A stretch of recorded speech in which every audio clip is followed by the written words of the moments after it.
So bring a product manager every month. Last month we sort of took a break. uh, we just took a break to just relax and man sometimes has to rest. So we just took a break because there's a lot of things going on in in work. But now we are back and we're so happy to be here again and happy to have one of our very own from people in product joining us this evening. So I see a lot more people are joining, which is great. So welcome, welcome, welcome. For people who don't know me, I'm Fumnanya. I am a senior product manager at Seamless HR, which is a cloud-based HR software startup. And I've been working Seamless HR for 3 years now. And yeah, it's been a really nice journey, I guess. So, of course, you get to meet our guest speaker this evening. But before we start, just general questions. How has the week been so far? You can just leave a comment in the chat. You can also introduce yourself in the comments as well and drop your LinkedIn profile if you want to, so that people can follow and connect with you as well. So that's fine. But how's the week been? I mean, hope everyone has had a good week. Hi, Margaret. Um, Margaret, you have a very interesting short name, Marge. Most people prefer Peggy or something else, but Marge is also fine as well. Hi Latifat, hi Telma, hi Joma, rather.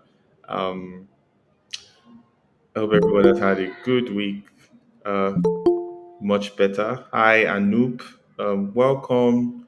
So glad to have everyone on the call.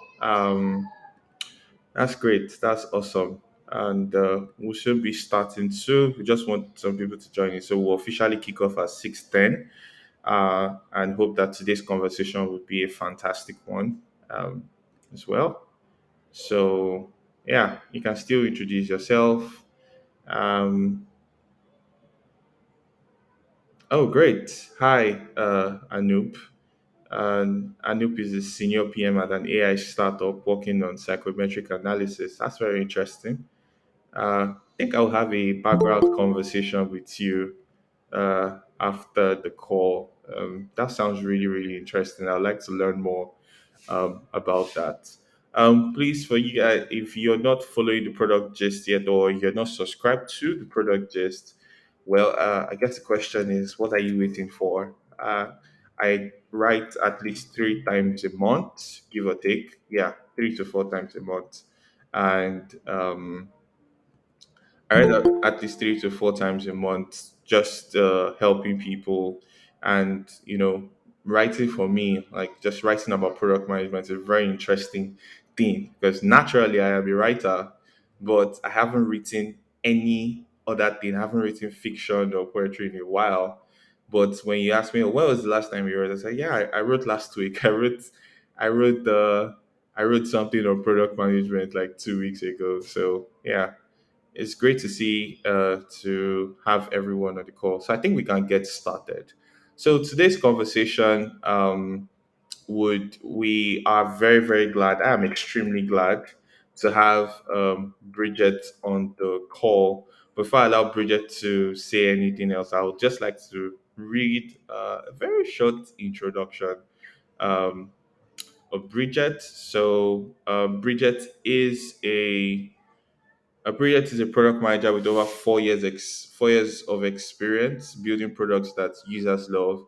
Our experience cuts across the GovTech, political, and tech consulting and Edtech sectors, and she's the product lead at eLimu, an Edtech startup building fun, accessible education for curious kids in Africa. Her great people management skills has impacted a number of tech communities positively, including people in product, non-tech in tech, Innova Lab, and Ideation School, among others. So Bridget also shares her wealth of knowledge as a tech speaker at various tech-focused events and is admired for the unique perspectives her contributions offer to giving various topics. Oop, I'm sorry. Yes. Right. So, Bridget possesses unique leadership qualities while she leverages in fostering strong communication and collaboration in teams and with stakeholders. She's the first class graduate of microbiology from Benson Idahosa University. Bridget, wow. Bridget, this introduction is very, very powerful. As I was reading it, I was like, star girl, like this is amazing. Bridget really sounds like an extremely solid person. So yeah, without further ado, hi Bridget. Good evening again. How you doing? Hi, good evening. Yeah, good evening. They say you're a star girl. You're really killing it. Please show us the way. Like when you were reading that, so I was like, wow, Bridget is someone I admire. I want to be like her when I grow up. That's great. That's fantastic. One thing is missing from your bio though. Bridget, what do you What's like? that? What do you like to do? That was what was missing from the bio when I was reading it. What do Bridget like to do? I like to sleep. Is that valid? Is it valid enough? Well, it's valid Ah, enough. thank you, Yes, thank it's you. one I hundred love to sleep, percent. but this adulthood is eating into my sleep time. It's choking, Abby. Yeah, it is. That's okay. So I mean, you've had like 4 years of experience in product management, working in various sectors, and I know that it's not beans. That I mean, you'll be doing this. I know that it's not been easy. So could you just share your product journey for everyone on the call and how your product journey has been so far? Right from graduating from Benson Idahosa University down to you now being the product lead at eLimu. Okay. When you said from Brazil outside university, so the thing is, when I graduated school, then there was nothing like product management in my focus or in my vision board, right? So I don't know. So yeah, how I started my product journey. Anywhere I go, I'll speak about it. I usually start with I actually didn't want to do product. Hmm. Um, when I was introduced into product management, I kind of hated it, right? Because of Oh, interesting. my product lead. Yeah, become my product lead at that time. I was just pissed. I was like, it's not by force. But anyway, I'll give you guys the backstory so you understand why I said that word. It was not by force. But see me here. I'm a PM. So yes, when I finished school, right, the dream was to go for my master's, PhD, right, become a lecturer, go into academics and all of that. But I didn't want to further in any school in Nigeria, right? I was trying to chase my dream, the America dream. Mm, Actually, the America dream. A little spice of UK, but it was the America dream. yeah. So while I was doing that, so that I will not be, so I can be a bit useful in the house and buy data. Data is somebody's money. I said, okay, I was looking for a job, right? Something that I can just do to um, pass the time while I am applying to schools, trying to get funding because the key thing for me was getting funding, right? Yeah. So I got an opportunity to intern in an IT firm. That's where I actually started my career as a product person. Mm-hmm. So I was told that as an intern, I'll get to go around different departments, right? Like the product team, project, biz dev, data. This was like my first time hearing about all these fields, right? Because I studied microbiology in school. So I was at that period, I was just thinking of molecular biology in terms of what I want to do in PhD. So nothing like all these things. They look like sounding like jargon to me. So I was like, okay, it's not a bad one, right? Got into the started the internship, right? And I had got the opportunity to rotate into different departments. So that is how I met. So then the product team was like the dreaded team in the office. Like people like that. What are they feeling like? They feel like the star team of the company, right? They're like obnoxious set of people, Mm-hmm. basically. Yeah. So and the team leader was also not helping matters. So Yeah. when I got to intern with them, it was just annoying me. And in my head, they told us we had the opportunity to go around this department, and at the end of the internship, you can choose any of the departments. So I was like, it's not by force that I must focus on product. There are other fishes in the sea, like biz dev, data science, right? Mm-hmm. But for some reason, the product lead just had an eye for me, and he spoke to the CEO then. Like, if Bridget doesn't focus, like doesn't prove to us that she deserves to work in this place. She should leave. I was like, see, enemy of progress, God, I beg.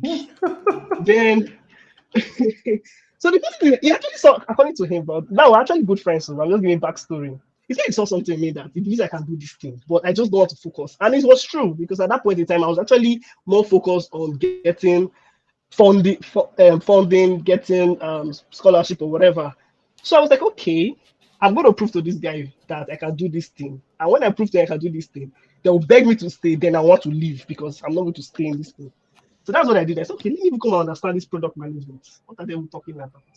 And as time goes on, I was like, hey, but it was really interesting, Yeah. cool, and all of that. Then the dream of studying was not forthcoming. So I was at the crossroad. Okay, if I want to change my path, what will I do? Or what Yeah. will I become? Looking at what I've been exposed to. Our product management was like it for me at that point in time. And that's Mm-hmm. how I started my journey. And they were excited to have me on board. And me and that product guy, the product lead, became friends. And I always say this anywhere I go, 80 or 70% of what I know as a product manager and I'm still using right now is things I learned from him. And this was like 3, 4 years ago because I have over 4 years experience. This was like 3 years ago, things I got from him. Right. So that's how I started Wow. building for that space. So that space was really focused on building GovTech solution because we were like a technical consultant for the Edo State government then, right? Yeah. So technical solutions, that was our focus, B2B stuff, building for clients. That's how we started. Then along the line, before I left there 2021, we said, okay, let's build an edtech product that teaches the Nigeria history or culture, right, in a fun way, targeting millennials as Yeah. well as Gen Zs, right? Because people are not in tune or in touch with our culture. So we're like, okay, how can we make this fun? Help them learn about the culture, where they came from, where in a fun way. So we came up with a quiz app, right? Yeah. Then so that's actually started touching the edutech space little by little, right? So we came up with a quiz app before I left. But before I left, I've always had like dream in terms of industry I would like to stay in or grow in was like the edutech space. I was actually targeting edtech companies when I was applying for jobs, right? And that's how I got into where I am right now, eLimu. This was Mm. 2021, yes. Yeah. And yeah, well, I've been building products for kids over the past 2 years. It has been an interesting one, Mm. right? Building for this set of audience or this set of users, Yeah. right? Building for kids. So I hope that my story was not a boring one, please, I Oh, it beg. was. But yeah, that is the journey. That's how I got into the edutech space, or that's how I got into Ilimo. Yeah. Wow, that's fantastic. Your story kind of mirrors mine because we studied microbiology. I studied microbiology. NCB in the I house. People should MC drop it. All the NCB people. I studied I also wanted to do my master's in environmental toxicology, and Uh, I had this dream of even working like for an oil and gas company, working in government. Like I had this, I'd already planned everything in my head. Like this is how I'm going to do. But then it didn't pan out. It didn't work, and I got tired, frustrated until I found product management and in 2020, no, late 2019, when I was working at Spotify. But that's a story for another day. I can discuss about my story later, but it's about you. So it's very interesting. What you spoke about, like building products for kids. But before we even get into that, you have like extensive experience in the edtech industry. I also want to say that I really admire what you're doing, especially building for that particular audience. I can't even imagine how easy it is. And I admire it more because it's a totally different route. And I'm not shading fintech here, but it's but it's a totally different route. It's not like, oh, everybody's going into edtech, but you basically have crafted out a niche for yourself. But I just wanted to get your perspective of what you think about technology and education. Is there any way you think that technology has? I mean, how do you think that technology has transformed the edtech sector here in Nigeria? and change the way we teach and learn at the same time? Okay.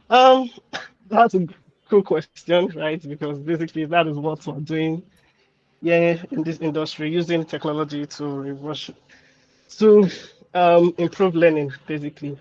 So yes, technology have played a really big part, right, in terms of how or transform how um, teaching is being done in schools, or how kids learn, or how adults, we ourselves, will learn, right? Because the EdTech space is not just for kids alone. As long Mm-hmm. as you're learning something and education is being passed, right? Yeah. So, yes. Um, so some of the ways I will just quickly highlight few of them, right? A few points, right? So one of them which is really big is the in terms of accessibility, right? So with the what's the word? With the use of technology, accessibility has greatly improved, right? Looking from where we're coming from. Mm-hmm. So technology has actually broken like barriers of having learners learn in a confined space. So Yeah. then you have to be, let's say, in a classroom environment. You have to go to school and all of those nuances that comes with getting yourself to school, like transportation. Let's even leave getting yourself to school, right? Transportations and all of those craziness, right? But now you can learn anywhere, right? You Yeah. can learn anywhere, you can learn on the go, and all of this is made possible because of technology. Mm-hmm. Udemy, even what we're doing right now is an opportunity for us to learn. So Yeah. you can take this as education being passed, and this would have Mm-hmm. not been possible without Google Meet, which is powered by technology, Yeah. right? So learners now have like a wide range of resources also available in their fingertip. We have Google, right? So people say ask Google when they are not sure about anything. And now with the introduction of AI, we'll speak about that, right? With the Yeah. introduction of AI, ChatGPT, and all of that.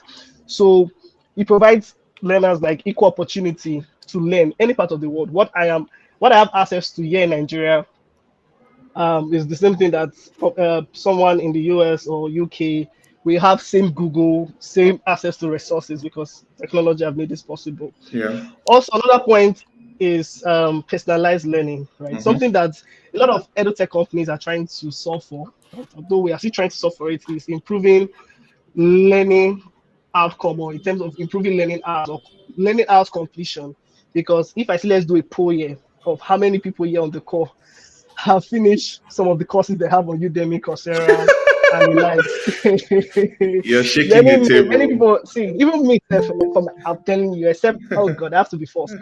But yes, technology have offered that opportunity for learners to learn on their own pace, Yeah. because you can always go back, right? Except maybe they tell you you have to finish this within 10 hours, or you have to finish this in the next 7 days. But you have the ability to always go back. I can always go back to my courses on product school. It's there, Yeah. like, so I can learn on my own pace, right? And also something that people fail to understand then in school, then, right? Because that was something that actually motivated me or pushed me to want to build for the edutech space. Some Mm-hmm. of our lecturers or teachers there, they think everybody learn at the same way. Yeah. Some people learn by doing or role playing. Some people learn by like all like just listening. Some people learn by writing. Some people learn by watching like a video. So people now learners are not like limited. So you don't have to learn one way because technology offers these multiple ways through which learners can learn, right? Mm-hmm. So personalized learning, this is what technology have done. Another one is interactive, right? And this is something we're really heavy on, especially when you're building for the kids audience. Your Yeah. learning materials or your products needs to be very interactive and fun. So technology have provided this means for us to improve your learning products, right? Making it interactive, engaging, an immersive experience. Like you have your AR, your VRs and stuff. So you're no longer limited by your classroom. You can be here and you can see so much just by using your VR headsets. You can see how things work, right? So at eLimu is actually owned by CC Hub, right? And CC Hub have like a lot of like education related stuff happening. So we have a close collaboration with a company called Inisi 3D. They're Mm-hmm. very heavy on AR VR.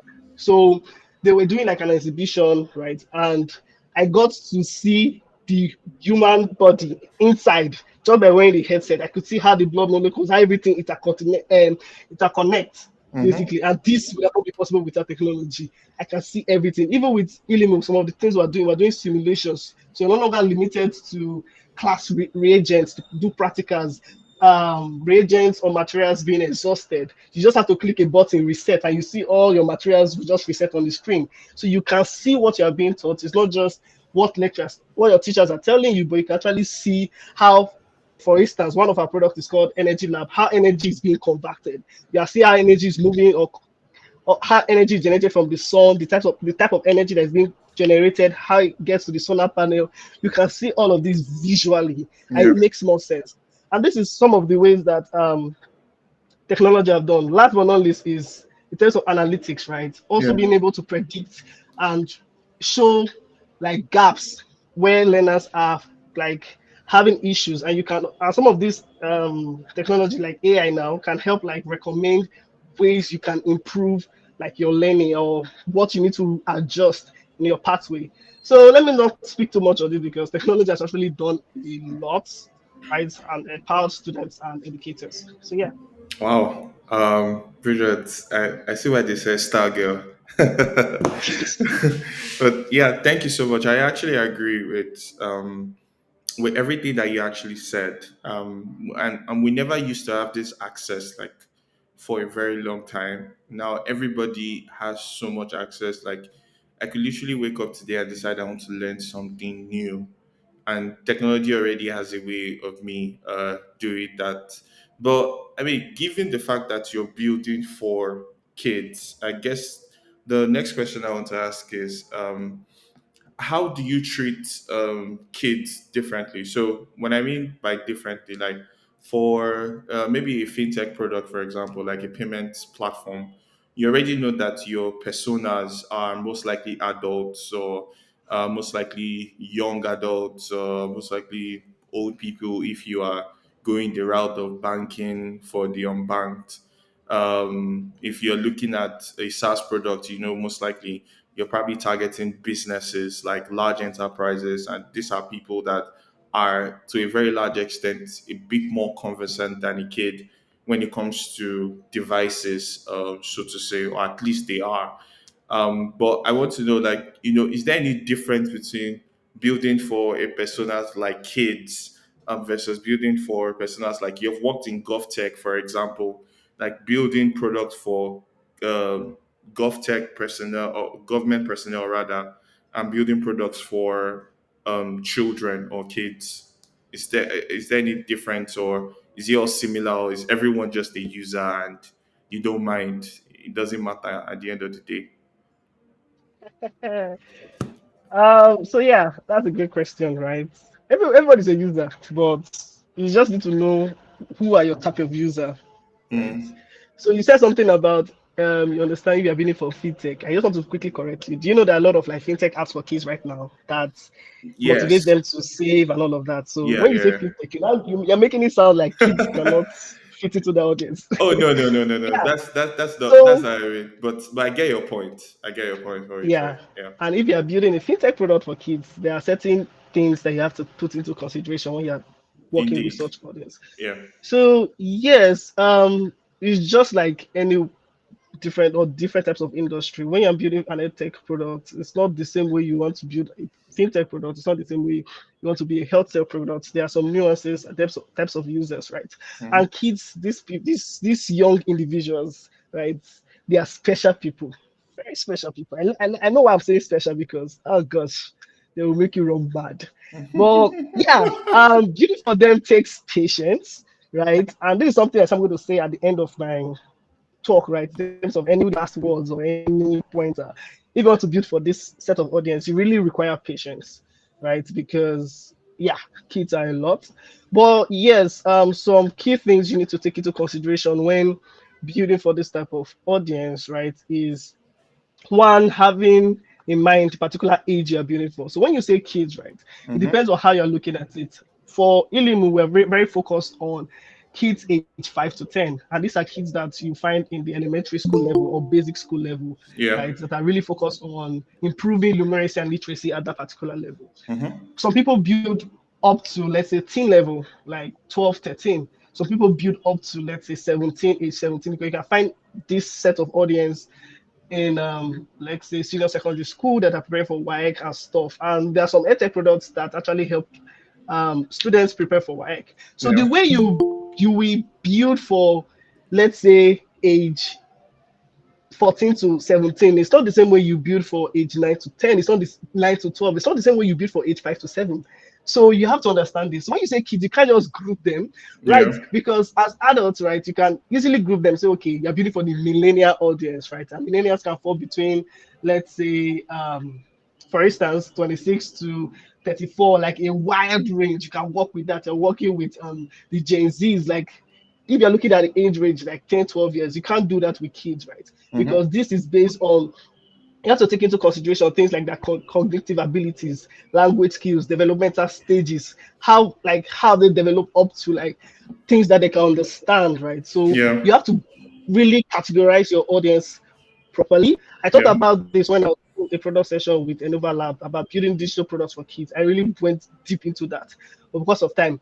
So you have to understand which particular age you're building for, because you have to narrow down your content that you're delivering for that particular age, right? And this also you also need to take into consideration this when you are designing the interfaces, the user experience. Let's say you're building for kids age 2 to 4, for instance, right? Mm-hmm. A lot of things have not really developed like their motor skills, right? Like that pushing at the way they move their hands.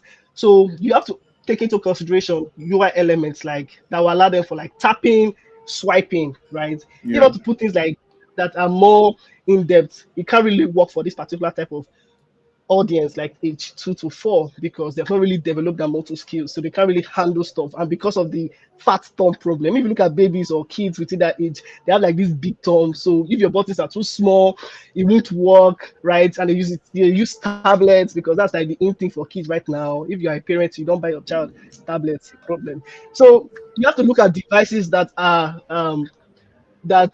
more prevalent for this type of audience when designing like UI elements, right? Also, it has to be visually appealing. It has to be fun. It has to have like things like feedback, because kids like this feedback because they're easily distracted, right? So you need to do things that we hold their attention. Because see, if Mm-hmm. your thing is boring, I've told me this thing before, like auntie, your product is boring, and I'm so sometimes I have to feel sad. Like let me even Oh beg them my slap goodness. not recorded. Oh God, let me not be quoted. See, I'm a sweetheart. They love kids, love me, right? They love me, and I love them too. But yeah, like just doing all of that, catering for them, making sure it's interactive, and also something I always try to drive to my product team is, in as much as we're making all of this fun, interactive, let's not forget that we're trying to also improve learning outcomes. Mm-hmm. Let the learning not be lost because we're trying to entertain them, right? Except your app is an entertaining app. So same thing if you're building a fintech app, let the thing not be too fun that they don't even know how to save, right? And all of those things. So ensure that you have the goal in mind, and also you have all of these elements at the side. Also, parents are very concerned about types of things that kids are exposed to, right? So safety, privacy concerns, everything needs to be in place. You're protecting the kids' data. There's particular product, I think Roblox, right? My manager was giving me gist about I think cousin, right? I think the cousin's like 10 years. On Roblox app, like a lot of people can just sign into the app, like adults pretending to be kids, all these pedophiles and stuff. And if you see the kind of chats that those people were like chatting to with a 10-year-old, like it was really crazy.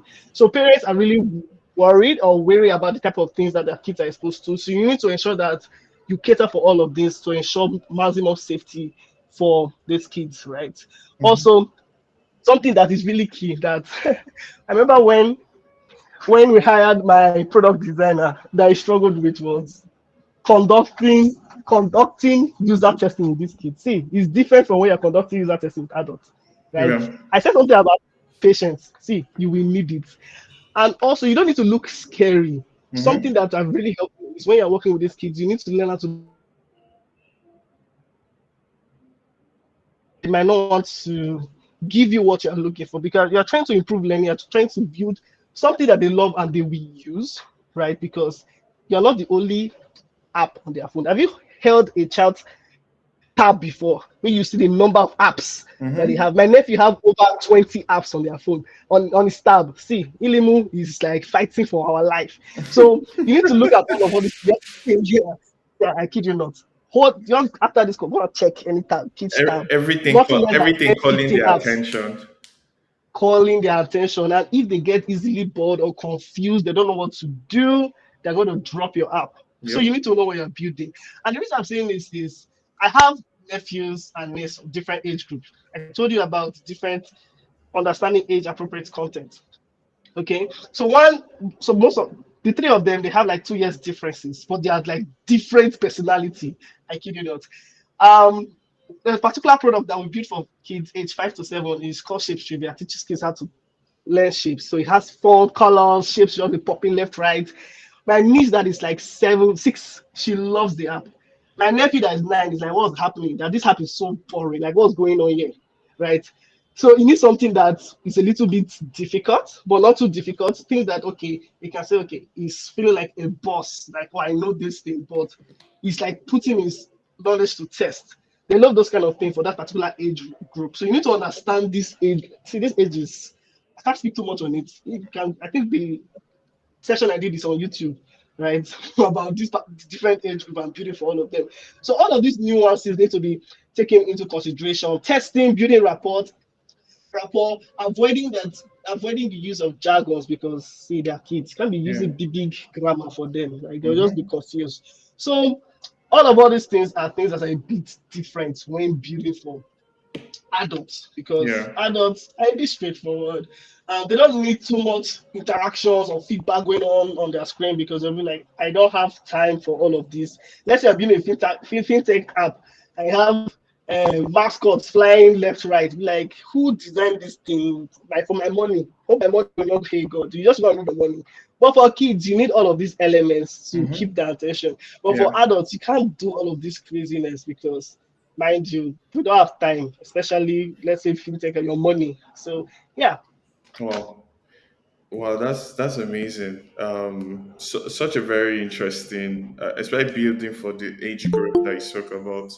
But I mean, for the age group that you're talking, are there any challenges that, I mean, you've been doing this thing for a long while, right? So, what are the unique challenges that you have faced when creating various edtech products for children? Okay. So some of the challenges, like I said, one is that testing bit, right? It's a Yeah. bit different from what I was used to. So there was something I was discussing with for instance recently. I was like, building for this particular group of people working in this space is very difficult when you say, okay, you want to do like a full remote option, right? Mm-hmm. Because you need to be available, especially when you're doing like testing. You can't rely on, let's say, Google Meet call to say, okay, you want to ask question, interview, or you want to send them a survey.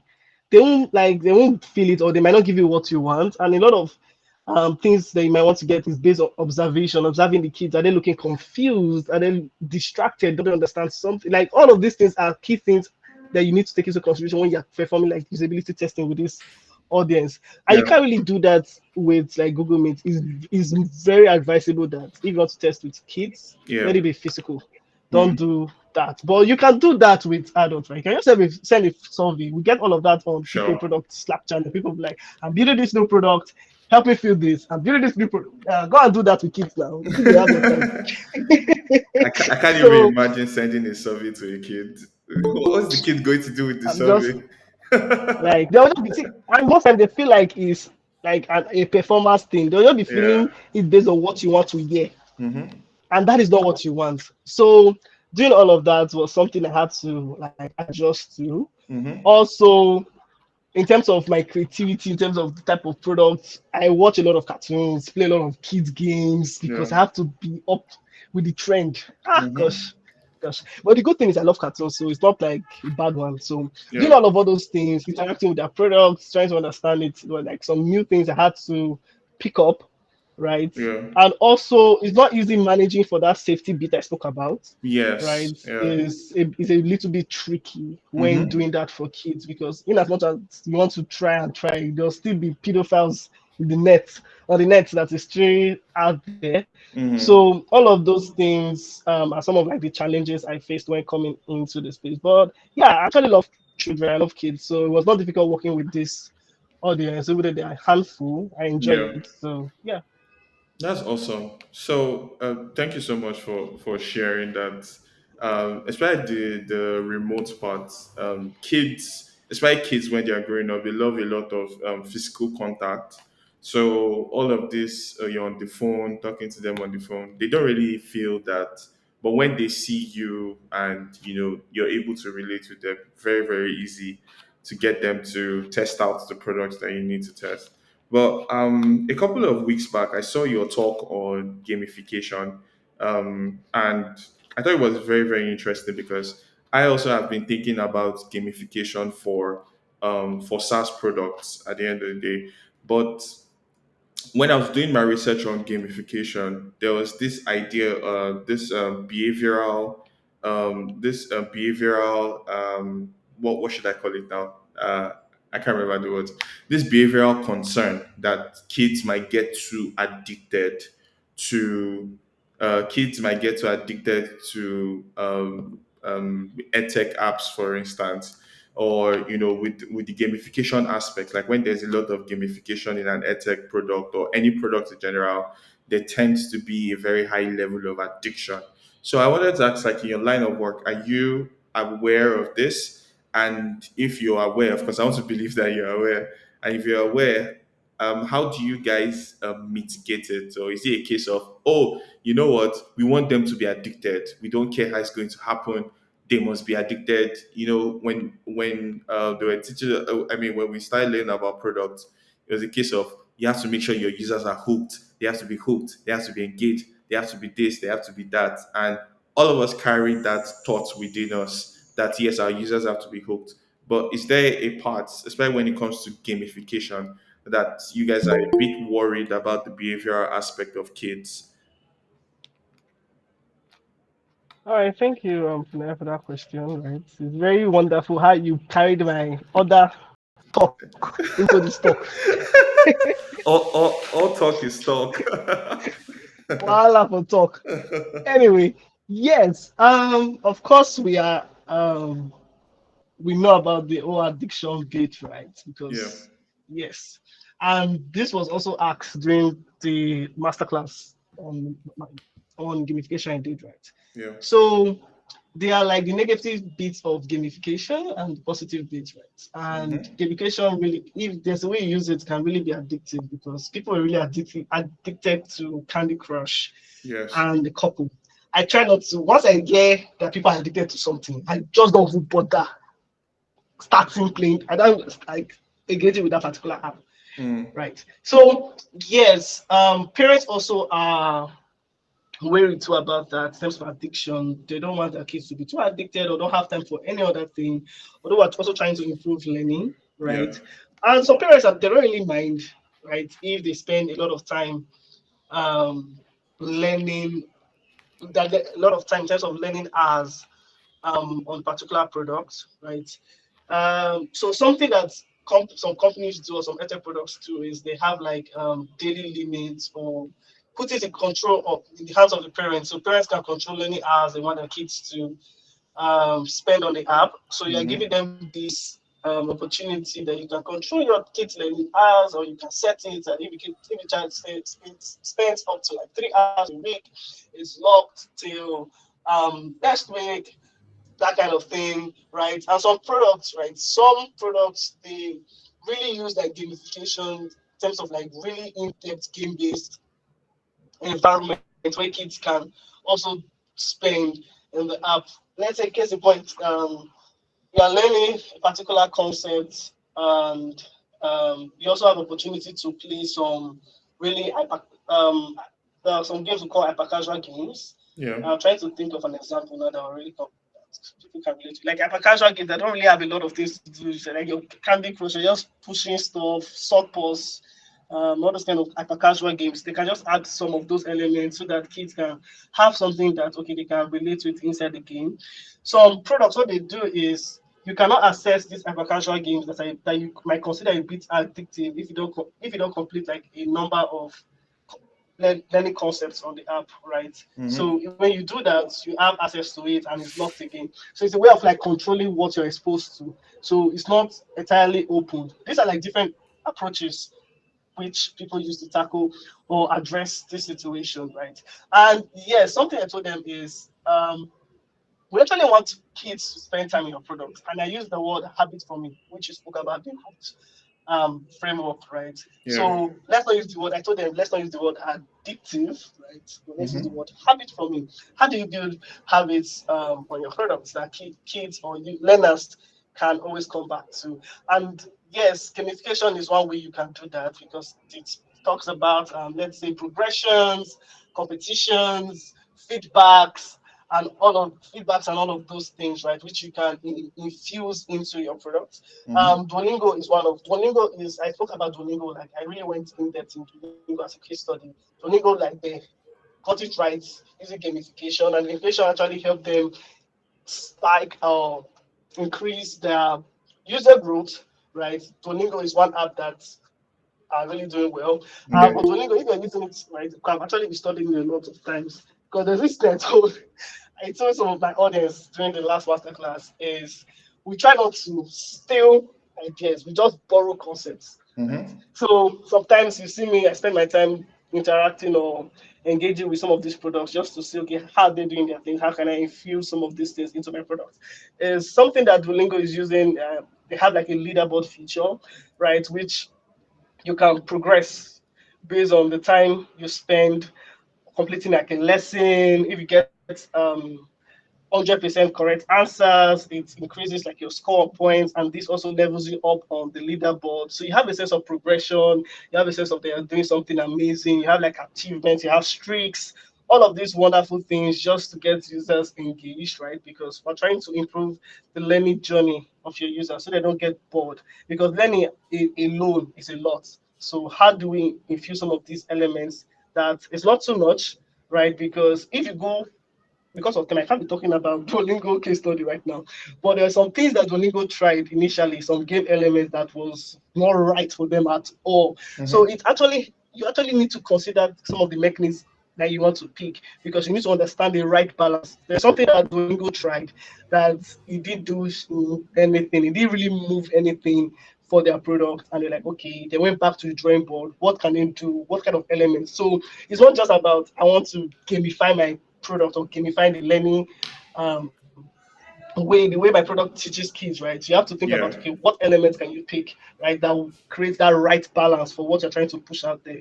I like that Mm-hmm. Olingo is doing a great job, right? So because of that, I can't really speak about the case study. Yeah. So yes, That's fine. um, Yeah, that's awesome. Thank you so much for that response. I really appreciate that. Of course, everything has its positives and negatives, so it's just depending on how you use it.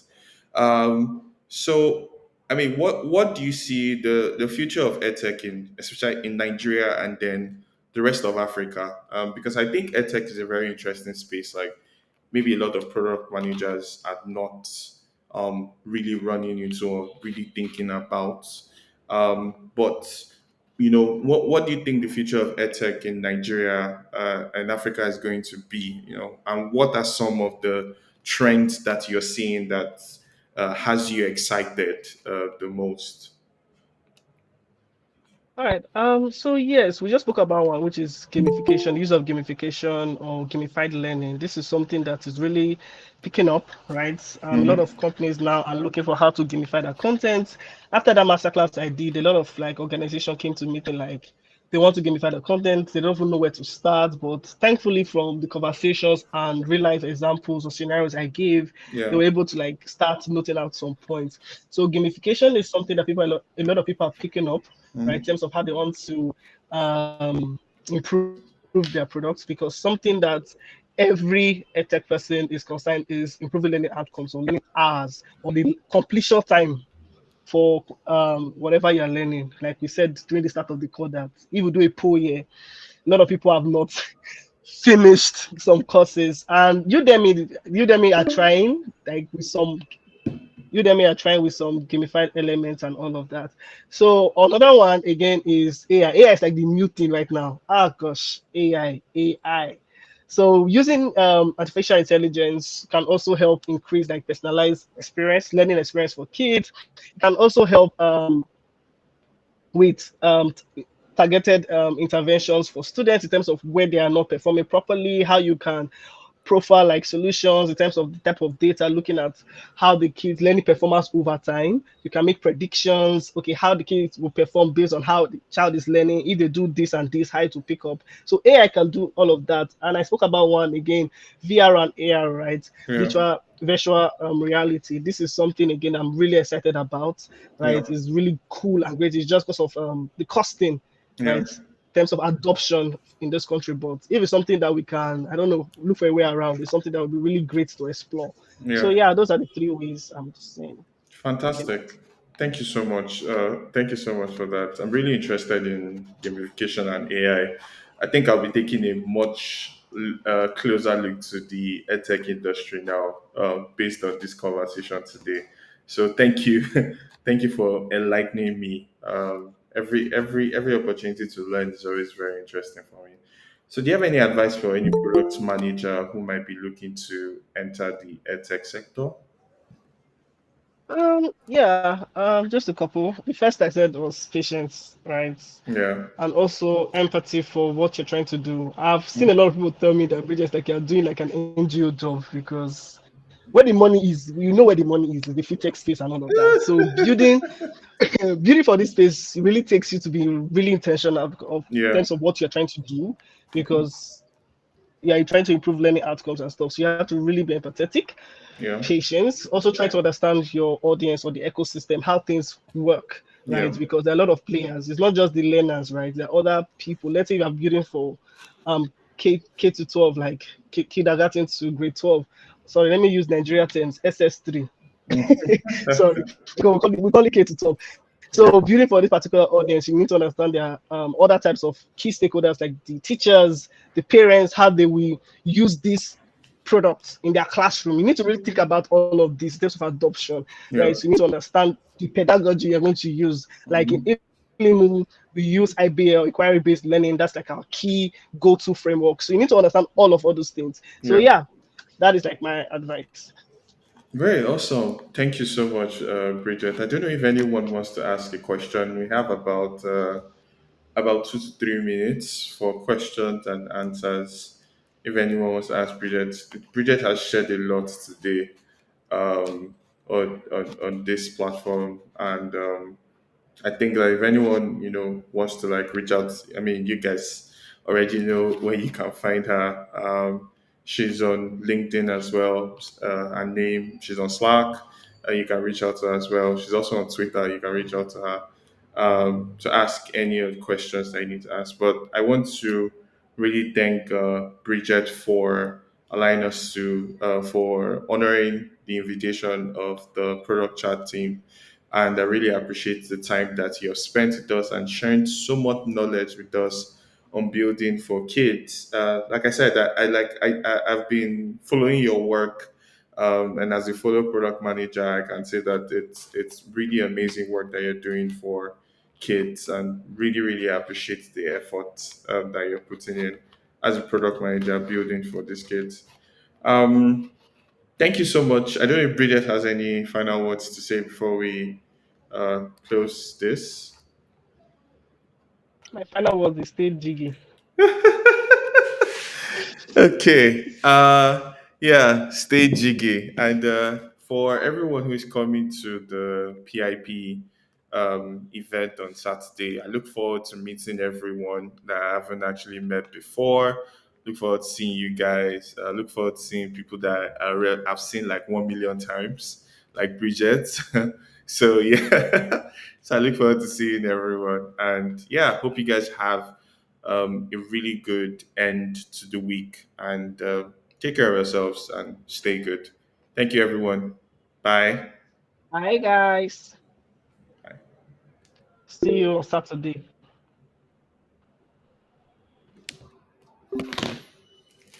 Google, what is this rubbish?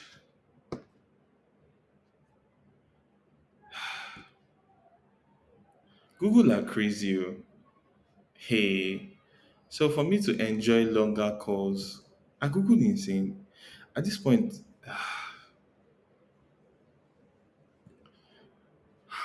I paid for Google One. Now they say for me to enjoy longer calls, I should pay for current, longer stream video calls, background noise cancellation. Eh?